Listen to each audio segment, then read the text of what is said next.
नमस्कार, आर्या न्यूज देख रहे हैं आप और मैं आपके साथ अलका सिंह। बुलेटिन की शुरुआत करते हैं। प्रधानमंत्री नरेंद्र मोदी के खिलाफ गलत बयान देने के आरोप में राहुल गांधी को नोटिस जारी किया गया है। बीजेपी सांसद निशिकांत दुबे और संसदीय कार्य मंत्री प्रहलाद जोशी के विशेषाधिकार हनन के नोटिस पर लोकसभा सचिवालय ने राहुल गांधी से 15 फरवरी तक जवाब दाखिल करने को कहा है। बीजेपी सांसदों निशिकांत दुबे और संसदीय मामलों के मंत्री प्रहलाद जोशी ने गांधी के खिलाफ विशेषाधिकार हनन का नोटिस दिया था, जिस पर सचिवालय ने 10 फरवरी को गांधी को एक पत्र लिखकर अपना जवाब 15 फरवरी तक लोकसभा अध्यक्ष के सामने पेश करने को कहा है। लोकसभा में मंगलवार को राष्ट्रपति के अभिभाषण पर धन्यवाद प्रस्ताव पर चर्चा के दौरान राहुल गांधी ने भाषण के बाद दुबे और जोशी ने उनके खिलाफ विशेषाधिकार हनन का नोटिस दिया था। गांधी ने हिंडनबर्ग अडानी के मुद्दे पर बयान दिया था।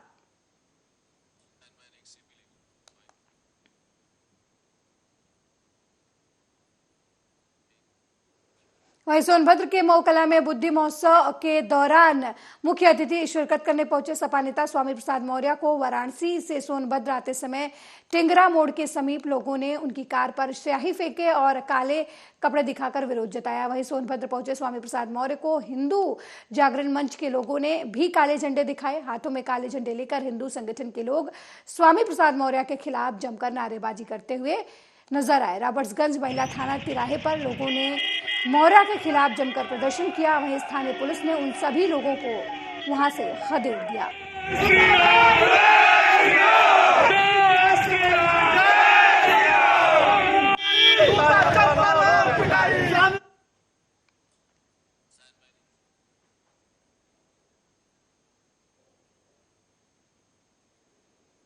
वहीं समाजवादी पार्टी के राष्ट्रीय महासचिव और पूर्व मंत्री स्वामी प्रसाद मौर्य ने प्रदेश की राजधानी लखनऊ का नाम बदलने को लेकर बड़ा बयान दिया है। उन्होंने लखनऊ को लखनपुर करने की मांग पर प्रतिक्रिया देते हुए कहा कि लखनऊ का नाम लक्ष्मण की वजह से नहीं, बल्कि लखनऊ के राजा लखन पासी की पत्नी लखनावती के नाम पर पड़ा है। यहाँ कोई दूसरा आकर कब्जा नहीं कर सकता। अगर नाम बदलना ही है तो नया नाम लखन पासी कर दो। वहीं जब उनसे पूछा गया कि आपको लक्ष्मण के नाम पर क्या आपत्ति है, तो स्वामी प्रसाद मौर्य ने कहा कि जिनके नाम पर लखनऊ पड़ा है उन्हीं का नाम लेंगे, ना किसी की दूसरे का। और नाम कैसे आ सकता है? स्वामी प्रसाद मौर्य ने कहा कि आपके घर पर कोई दूसरा कब्जा कर लेगा तो आप क्या करोगे? लक्ष्मण यहाँ के नहीं थे, नहीं तो उनके नाम पर नाम कैसे पड़ सकता है? राष्ट्रपति थे, लेकिन ब्रह्मा के मंदिर का गेट उनके लिए बंद कर दिया गया। पंडों ने बंद कर दिया तो अंदर नहीं जाने पाए। आपत्ति हमें है क्योंकि लखनऊ में लक्ष्मण का कोई योगदान नहीं है। लखनऊ राजा लाखन पारसी की धरती रही है। लखनऊ राजा लाखन पारसी की राजधानी रही है। उनकी लाखन पारसी की पत्नी का नाम था लखनावती।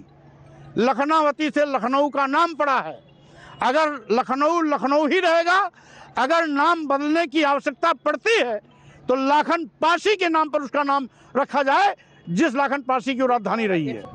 प्रधानमंत्री जी कुशीनगर गए थे तो माननीय मुख्यमंत्री जी ने उनको बुद्ध की ही मूर्ति भेंट की थी। इसलिए मन में तो सबके बुद्ध हैं, मतलब आपको बाहर कहें या ना कहें। मतलब आपको मोदी जी से कोई दिक्कत नहीं है, योगी जी से ही? हमको किसी से कोई दिक्कत नहीं है। आपको किसने कह दिया योगी से दिक्कत है? आपने कहा नहीं गौशाला की जगह जो है वो पढ़ाने के लिए जब ताड़ना का अर्थ शिक्षा हो गया तो किसको पढ़ाओगे भाई? चलो इस जानवर को लाओ, पढ़ाओ। ताड़ना का वहीं रत्नागिरी में पत्रकार शशिकांत वारिस की मौत से उनके पूरे परिवार और उनके बेटे बड़े संकट में आ गए हैं। पूरे महाराष्ट्र के पत्रकार संगठन मांग कर रहे थे कि इन परिवार को सरकार से मदद मिले। रत्नागिरी में रोजगार महामेला के अवसर पर आयोजित प्रेस कॉन्फ्रेंस में यहां के पत्रकारों ने फिर से उद्योग मंत्री और पालक मंत्री उदय सामंत से मांग उठाई कि पत्रकार वारिस के परिजनों को सरकार से मदद मिलनी चाहिए। पत्रकारों की इस मांग को संज्ञान में लेते हुए मंत्री उदय सामंत ने तत्काल मुख्यमंत्री एकनाथ शिंदे से फोन पर चर्चा की। इस चर्चा में मृतक पत्रकार वारिस के परिजनों को मुख्यमंत्री सहायता कोष से 10 लाख और अन्य स्रोतों से 15 लाख देने का निर्णय लिया गया। रत्नागिरीतील एक पत्रकार वारिस यांची हत्या राजापूर येथे करण्यात आली होती। त्या आरोपीवर कारवाई देखील झालेली आहे।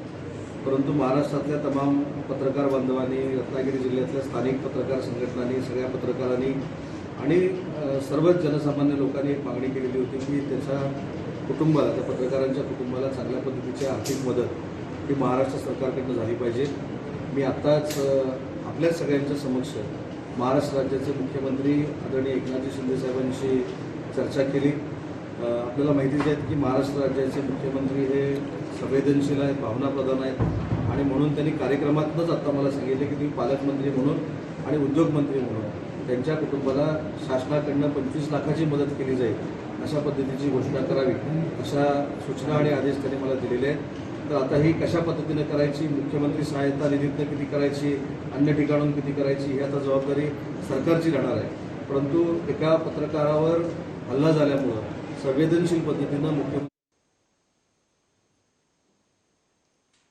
वहीं भाजपा उत्तर भारतीय मोर्चा महाराष्ट्र अध्यक्ष डॉक्टर संजय पांडे ने उद्धव ठाकरे को आड़े हाथे लेते हुए कहा कि गोरेगांव में उत्तर भारतीयों के कार्यक्रम में उद्धव ठाकरे ने कहा था कि उनका हिंदुत्व ही सच्चा हिंदुत्व है और कुछ लोगों ने गले में पट्टा बांध के भाजपा के साथ सत्ता स्थापन कर लिया है। उन्होंने कहा कि अरे उद्धव जी 2019 में अपने हिंदुत्व का पट्टा गले से निकालकर कौन से 2 पट्टे अपने गले में बांधकर 2.5 साल तक राज किया और उसकी डोर जो है वो किसके हाथ में थी। वहीं लोग हैं जिन्होंने प्रभु राम के अस्तित्व पर प्रश्न चिन्ह लगाया था। आपने करोड़ों हिंदुओं के साथ विश्वासघात किया और उनके साथ सत्ता स्थापना की और इसलिए आपकी ये दुर्गति हुई है। एक उत्तर भारतीयों के कार्यक्रम में उद्धव ठाकरे जी कह रहे थे कि उनका हिंदुत्व ही सच्चा हिंदुत्व है और कुछ लोगों ने गले में पट्टा बांध करके भारतीय जनता पार्टी के साथ सरकार स्थापन कर ली। अरे उद्धव जी, 2019 में आपने हिंदुत्व का पट्टा निकालकर कौन से 2 पट्टे अपने गले में बांध करके 2.5 साल तक राज किया और उसकी डोर किसके हाथ में थी।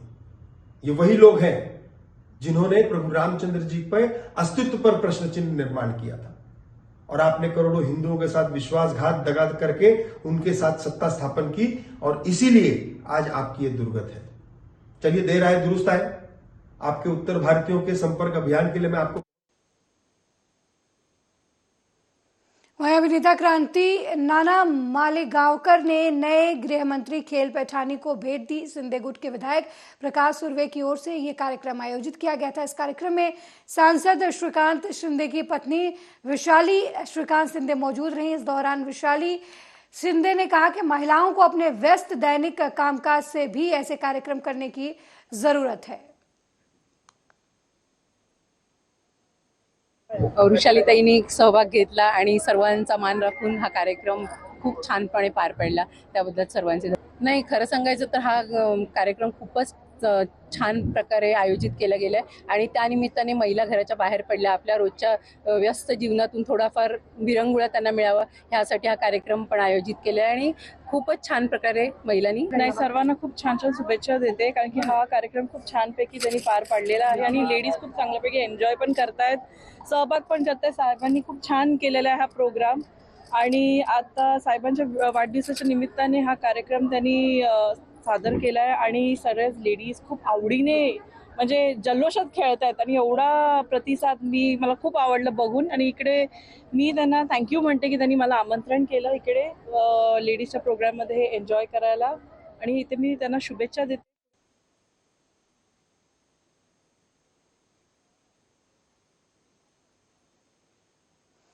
खबर महाराष्ट्र के नांदेड़ जिले से है, जहां पुलिस का अमानवीय चेहरा देखने को मिला है, जिसका वीडियो सोशल मीडिया पर अब जमकर वायरल हो रहा है। वीडियो में बेरहमी से पीटे जा रहे सभी लोग बजरंग दल और विश्व हिंदू परिषद के कार्यकर्ता हैं, जिन्हें बुरी तरीके से पीटा जा रहा है। ये वीडियो नांदेड़ के इस्लामपुर का है, जहां वीएचपी का आरोप है कि इस्लामपुर पुलिस थाने के एपीआई रघुनाथ सिवाले ने इन्हें गोरक्षा का इनाम दिया है। आरोप है कि युवकों ने 1 फरवरी को इलाके में गोवंश ले जा रही गाड़ी को रोककर मामला दर्ज करने के लिए पुलिस पर दबाव बनाया।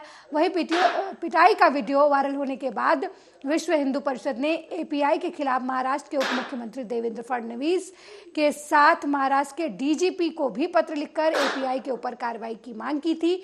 फिलहाल नांदेड़ के एसपी ने एपीआई रघुनाथ सिवाले को पुलिस स्टेशन से हटाकर कंट्रोल रूम भेज दिया है और मामले की जांच चल रही है।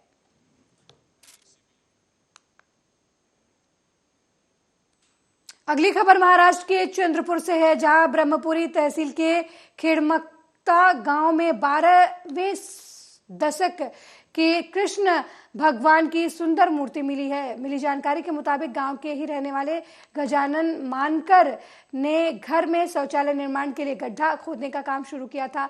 करीब 7 फीट गहरा गड्ढा खोदा गया तो काला पत्थर नुमा कोई सामान नजर आया। जब पत्थर को बाहर निकाला गया तो सभी हैरान रह गए।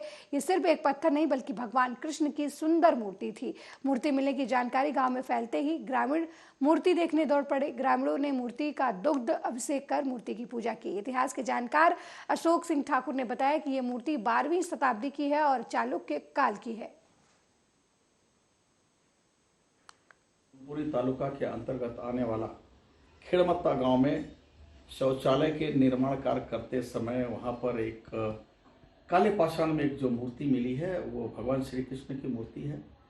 मूर्ति सबसे खास बात यह है कि वो उसमें साउथ का टच उस मूर्ति में बहुत ज़्यादा है और उन्होंने करंडक मुकुट धारण किया है और मूर्ति के ठीक बगल में एक बहुत ही सुंदर दक्षिण के मंदिर का एक शिल्प उकेरा गया है। तो ये जो मूर्ति है ये लगभग चालुक्य पीरियड की ही इसे माना जाना चाहिए और ये हो सकता है कि ये मूर्ति साउथ में से बनवा के चंद्रपुर ज़िले में खास पूजा पाठ के लिए उस दौरान किसी व्यक्ति ने लाया हो और बाद में ये मूर्ति खोदकाम में ही मिली है। इसका मतलब वो मूर्ति को किसी ने वहाँ गाड़ दिया होगा, ये काफ़ी पुरानी बात है। लेकिन एक बहुत सुंदर ये श्री कृष्ण की मूर्ति जो प्राप्त हुई है। सुबह करीब 6 बजे महाराष्ट्र के मनमाड नाशिक सेक्शन के बीच लासल गांव उगावा के बीच पटरियों पर काम कर रहे 4 रेलवे के कर्मचारी ट्रेन की चपेट में आ गए, जिसकी वजह से 3 कर्मचारियों की मौके पर ही मौत हो गई और एक गंभीर रूप से घायल बताया जा रहा है, जिसका फिलहाल नजदीकी अस्पताल में इलाज चल रहा है। वहीं इस मामले में रेलवे ने कार्रवाई करते हुए एक सुपरवाइजर और पीडब्ल्यूडी के अधिकारी को सस्पेंड कर दिया है।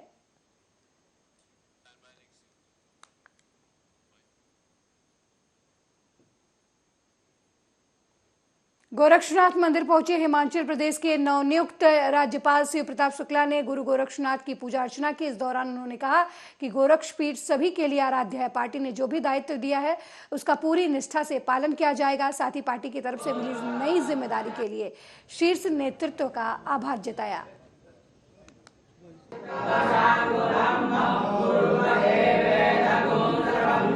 बाबा का दर्शन तो हम लोग हमेशा करते रहे हैं और यह कोई राजनीतिक विषय नहीं है। दर्शन तो मैं मान करके चलता हूं कि हम लोगों के श्रद्धा के वशीभूत होकर के होता है। श्रद्धा से आकर के यहाँ दर्शन करते हैं और उसी क्रम में मैं आज आया हूं।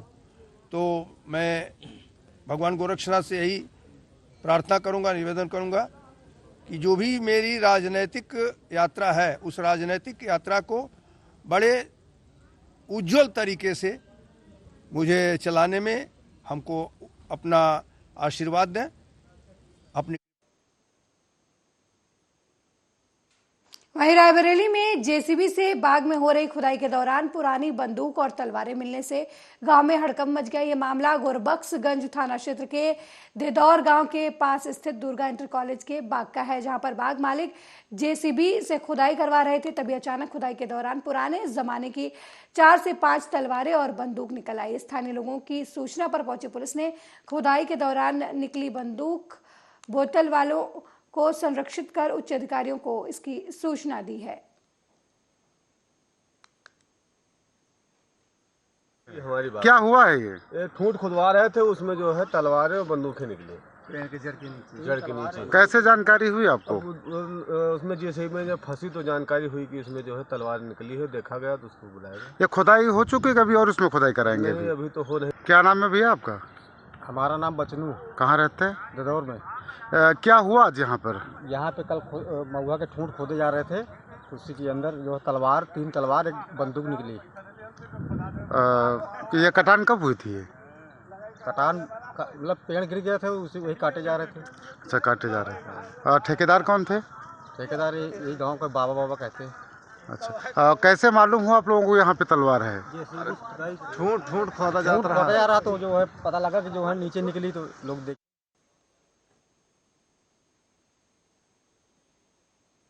खबर बुलंदशहर से है, जहां आयरन गर्ल के नाम से पहचान बनाने वाली शालू शर्मा का मुंबई में बॉलीवुड के सुपरस्टार हीरो सुनील शेट्टी की तरफ से कराई गई MMA प्रतियोगिता के रियलिटी शो में चयन हुआ है, जिसके बाद आयरन गर्ल शालू शर्मा का मुंबई से बुलंदशहर पहुंचने पर भव्य स्वागत किया गया। आयरन गर्ल अब तक वुशु खेल प्रतियोगिता, कराटे प्रतियोगिता, बॉक्सिंग, किकिंग बॉक्सिंग, जूडो और MMA प्रतियोगिता में 11 गोल्ड मेडल जीत चुकी हैं। यहाँ पे सम्मानित इसलिए किया गया है क्योंकि मेरा एक भारत के सबसे बड़े प्लेटफॉर्म पे मैं खेली हूँ, और सबसे बड़ी बात यह है कि उस शो को होस्ट कर रहे थे बॉलीवुड सुपरस्टार सुनील शेट्टी। तो एक बड़े प्लेटफॉर्म पे खेलना छोटी मोटी बात नहीं होती है। मुझे वहाँ पे खेलने का मौका मिला और इन लोगों ने मुझे इस काबिल समझा। मैं इनका थैंक यू बोलना चाहती हूँ। किस प्लेटफॉर्म पर खेली आप बताइए? मैं नेशनल लेवल के प्लेटफॉर्म पे खेली, जो अभी तक इंडिया में कहीं नहीं दिखाया गया, और ये MMA का रियलिटी शो बनाया गया। वहीं रायबरेली से दिल दहला देने वाली घटना सामने आई है, जहां बेखौफ हत्यारों ने घर में घुसकर नाबालिग दलित मासूम बच्चे की गला काटकर निर्मम हत्या कर दी। ये पूरा मामला भदोखर थाना क्षेत्र के गुस्वापुर गांव का है, जहां देर रात बेखौफ हत्यारों ने घर में घुसकर सो रहे 12 साल के मासूम दलित बच्चे प्रियांशु की गला काटकर निर्मम हत्या कर दी। मिली जानकारी के मुताबिक मृतक बच्चे का पिता कल्लू भट्टे पर मजदूरी करता है। वही घटना के समय मृतक मासूम बच्चे की मां निमंत्रण पर घर से बाहर गई हुई थी। घर में मासूम बच्चा अपनी बहन के साथ अकेले सो रहा था। वहीं घटना की जानकारी पाकर मौके पर पहुंची पुलिस ने शव को कब्जे में लेकर पोस्टमार्टम के लिए भेज दिया और आरोपियों की तलाश में जुट गई है।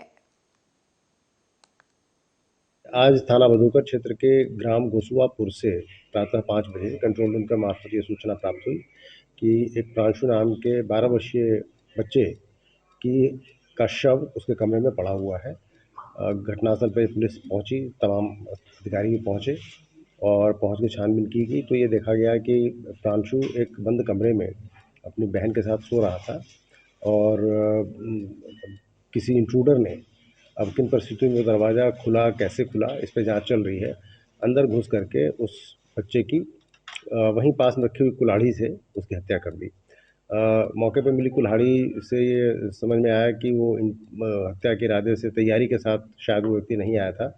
मौके पे कोई ऐसी बात हुई जिसकी वजह से वहीं पास पड़ी कुल्हाड़ी से उसने उस बच्चे पे अटैक किया, जिससे उसकी मृत्यु हो गई। घटना के समस्त पहलुओं के बारे में छानबीन की जा रही है। वहीं उत्तर प्रदेश के रायबरेली से युवक युवतियों की अश्लील हरकतें सामने आई हैं, जहां थाने के बगल में बने मंदिर के पास युवक युवतियां अश्लील हरकतें करते नजर आई। पूरी घटना वहां लगे CCTV कैमरे में कैद हो गई। आपको बता दें, ये पूरा मामला गदागंज थाना क्षेत्र के चंद कदमों की दूरी का है, जहां पर गदा बाबा के मंदिर परिसर में बिना नंबर की कार सवार युवकों ने 2 लड़कियों को मंदिर परिसर लाकर उनके साथ अश्लील हरकतें करते हुए नजर आए। ये हरकतें CCTV कैमरे में कैद हो गई।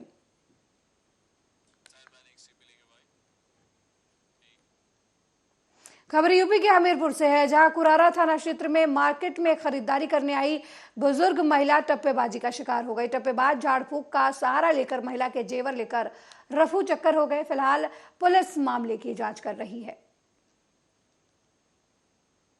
घटना हुई कि पहले एक लोग था, फिर दूसरा लोग आया तो उसने बाला निकाल लिए, जबरदस्ती हम कुछ बोल ना पाए। अरे बाजार में आप लोग चिल्ला सकती थी, क्यों नहीं आप चिल्लाए? जाने का करा दिया था हमें। क्या कुछ तंत्र मंत्र, क्या कुछ? अरे जाने का फूंक डालता था। फूंक डालता था? हाँ। तो इस विषय में आपने पुलिस से कुछ सहायता ली है इसकी? हमने नहीं कहा, हमने ये कहा। थाने में आपने कंप्लेन नहीं की है? नहीं करी है। तो अभी करेंगे कंप्लेन थाने में? अब गए थे थाने, लिवा तो गए थे। थाने लिवा गए थे? क्या करे पुलिस वाले आपसे? पुलिस वाले ने। वहीं रायबरेली से आगजनी की खबर सामने आई है। घटना ऊंचाहार कोतवाली क्षेत्र के नजनपुर गांव की है, जहां घर में संदिग्ध परिस्थितियों में आग लग गई, जिसकी वजह से घर का सारा सामान जलकर खाक हो गया। लेकिन राहत की बात यह रही कि इस आगजनी में किसी के हताहत होने की खबर नहीं है। करीब 1 घंटे की मशक्कत के बाद ग्रामीणों ने किसी तरह आग पर काबू पाया, जबकि सूचना मिलने के काफी देर बाद तक फायर ब्रिगेड की गाड़ी मौके पर नहीं पहुंची।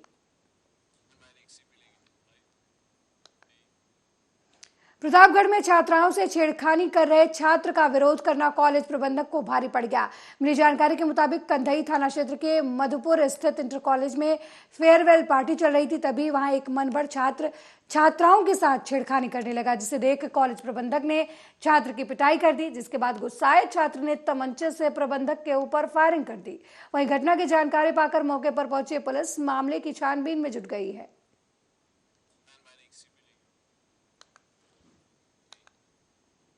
हरियाणा के सहकारिता एवं जन स्वास्थ्य अभियांत्रिक मंत्री डॉक्टर बनवारी लाल ने भिवानी में आयोजित हुए प्रदेश कार्यकारिणी की बैठक में लिए गए निर्णयों पर कहा कि सरकार की जन कल्याणकारी योजनाओं का ज्यादा से ज्यादा प्रचार प्रसार हो और अधिक से अधिक बूथ और पन्ना प्रमुख बनाए जाए, ताकि आगामी लोकसभा चुनाव की तैयारियों को सिरे पर चढ़ाया जा सके। वहीं राहुल गांधी की भारत जोड़ो यात्रा पर उन्होंने तंज कसते हुए कहा कि उन्हें नहीं लगता कि राहुल गांधी की भारत जोड़ो यात्रा का उन्हें कोई राजनीतिक लाभ मिला है, लेकिन कांग्रेसियों को एक दूसरे से मिलने का मौका जरूर मिल गया है।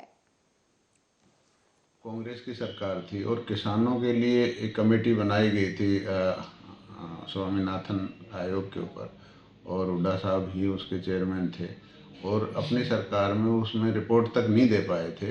लेकिन आज जब से भारत जो हमारे प्रधानमंत्री यशस्वी प्रधानमंत्री नरेंद्र भाई मोदी जी प्रधानमंत्री बने हैं, उसके बाद किसानों का जितना भला, किसानों के बारे में जितना सोचा किसी ने नहीं सोचा।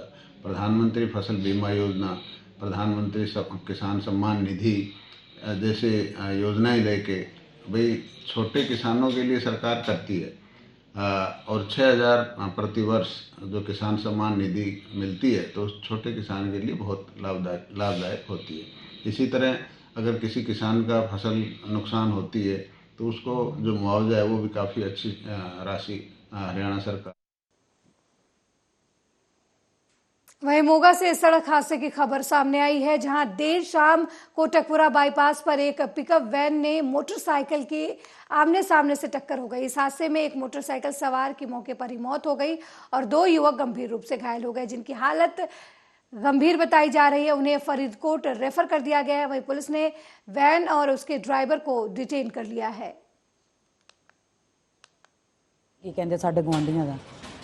कौन सी ਉਹ ਯਾਨੀ ਕਿ ਸਾਡੇ ਗਵਾਂਢ ਰਹਿੰਦੇ ਸੀ ਮੁੰਡਾ, ਭਲਾਈ ਦਾ ਕੰਮ ਕਰਦਾ ਸੀਗਾ, ਤੇ ਉਹ ਪਤਾ ਹੀ ਨਹੀਂ ਲੱਗਿਆ ਕਿ ਹੁਣ ਕਾਦੀ ਚੀਜ਼ ਦੇ ਨਹੀਂ। ਸਾਨੂੰ ਤਾਂ ਫੋਨ ਆਇਆ ਹਸਪੀਟਲ ਤੋਂ, ਤਾਂ ਅਸੀਂ ਆਏ ਹਾਂ। ਕਿੰਨੇ ਜਣੇ ਸੀਗੇ ਉਹ? 3 ਜਣੇ ਸੀਗੇ ਉਹ। ਇਹ ਸਰ ਪਤਾ ਕੀ ਗੱਲ ਹੈ ਵੀ ਕੋਟਕਪੂਰਾ ਜਿਹੜਾ ਰੇਲਵੇ ਬ੍ਰਿਜ ਹੈ ਉੱਥੋਂ ਮਹਿੰਦਰਾ ਪਿਕਅਪ ਕੋਟਕਪੂਰੇ ਵਾਲੀ ਸਾਈਡ ਤੋਂ ਆ ਰਹੀ ਸੀ, ਉਤਰ ਰਹੀ ਸੀ ਪੁਲ। ਇੱਧਰੋਂ 3 ਨੌਜਵਾਨ ਸੀਗੇ ਮੋਟਰਸਾਈਕਲ ਤੇ ਸੀ, ਉਹ ਜਾ ਰਹੇ ਸੀ, ਇੱਕ ਘੋੜਾ ਖੜਾ ਸੀ, ਉਹਨੂੰ ਕ੍ਰਾਸ ਕਰਦੇ ਸੀ ਜਾਂ ਅੱਗੇ ਦੀ ਕੱਢਣ ਲੱਗੇ ਤੇ ਆਮੂ ਸਾਹਮਣੇ ਟੱਕਰ ਹੋ ਗਈ, ਤੇ ਜਿਹੜੀ ਕਿ ਇੱਕ ਦਾ ਐਕਸੀਡੈਂਟ ਹੋ ਗਿਆ। ਐਕਸੀਡੈਂਟ ਹੋਣ ਤੋਂ ਬਾਅਦ ਚਲੋ ਉੱਥੇ ਇਕੱਠ ਹੋ ਗਿਆ। ਇਕੱਠ ਉਸੇ ਗੱਡੀ ਦੇ ਵਿੱਚ ਹੀ ਮਹਿੰਦਰਾ ਪਿਕਅਪ ਦੇ ਵਿੱਚ ਜਿਹੜੇ ਪੇਸ਼ੈਂਟ ਸੀਗੇ ਚੱਕ ਕੇ ਸਿਵਲ ਹਸਪੀਟਲ ਲਿਆਂਦੇ ਦਾਖਲ ਕਰਾਏ ਹੈ। 2 ਜਿਹੜੇ ਰੈਫਰ ਕਰਤੇ ਫਰੀਦਕੋਟ, ਇੱਕ ਦੀ ਡੈਥ ਹੋ ਗਈ ਹੈ। ਕਿੰਨੀ ਕੇਸ ਦੇ ਹੈਗੇ ਕੁਝ ਆਈਡੀਆ? ਬਾਈ ਜੀ ਅਸੀਂ ਨਾ ਦੁਕਾਨ ਆਪਣੇ ਸਾਹਮਣੇ ਤੁਸੀਂ ਦਿਖਾ ਵੀ ਸਕਦੇ ਹੋ, ਉੱਥੇ ਦੁਕਾਨ ਦੇ ਉੱਤੇ ਬੈਠੇ ਸੀ। ਮੈਂ ਯਾਨੀ ਕਿ ਘਰ ਚੱਲੇ ਸੀਗੇ, ਦੁਕਾਨ ਵਧਾਉਣੀ ਸੀਗੀ, ਮੈਂ ਆਪਦੇ ਕੰਮ ਤੋਂ ਆਇਆ ਸੀਗਾ ਤੇ ਇੱਥੇ ਬੈਠੇ ਸੀ, ਮੈਂ ਬਾਹਰ ਹੀ ਖੜਾ ਹਾਂ ਜੀ। ਯਾਨੀ ਕਿ ਉਦੋਂ ਹੀ ਉਧਰੋਂ ਬਾਈਕ ਤੇ 3 ਜਣੇ ਆ ਰਹੇ ਸੀਗੇ, ਉੱਥੋਂ ਇੱਧਰ ਘੋੜਾ ਜਾ ਰਿਹਾ ਸੀ ਪਰਲੇ ਪਾਸੇ, ਉਹਦੇ ਹੱਥ ਸਹੀ ਸੀਗਾ ਉਹ।